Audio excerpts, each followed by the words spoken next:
For number 9, or for example number 9, we're going to solve. Let me get my calculator handy. These are just a couple examples of using kind of the tricky problems where we're not using exact values. So I'm going to subtract 4 on both sides.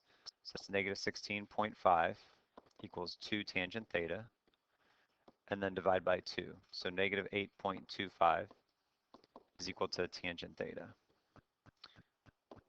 So when I take the inverse tangent of negative 8.25, I get second tangent, negative 8.25. I get negative 1.45 radians. Now, that's not in my interval of 0 to 2 pi.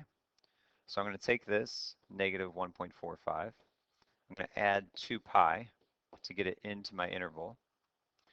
And on my calculator, I'm not actually using the number 1.45. I'm using the answer that's there. So I'm using all those decimals.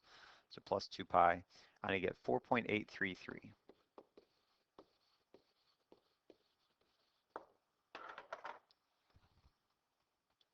Scoot this over a little bit so I can create a graph. So tangent was equal to a negative value in quadrant 4. So this angle was 4.833 radians. And so I need the quadrant 2 angle that also has a tangent equal to negative. When I'm looking at the reference angle idea, I know that I draw my triangle to the horizontal axis, and that gives me this reference angle theta prime. Well, if I do the same thing over here, these are vertical angles, theta prime. Okay, it's just a line, so this is 180 degrees away from what I want.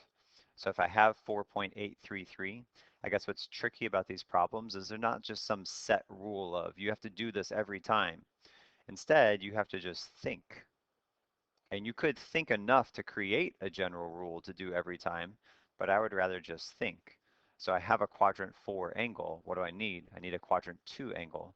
So I'm going to take this 4.833 radians, and I'm going to subtract pi from it. That'll put me back in quadrant 2. So minus pi, and that's 1.691. So theta is going to equal, if I'm rounding here, negative, or let's see, 1.691 and 4.833 radians. And then if I wanted the general solution, I could use either one of those, but theta equals 1.691 plus pi n radians.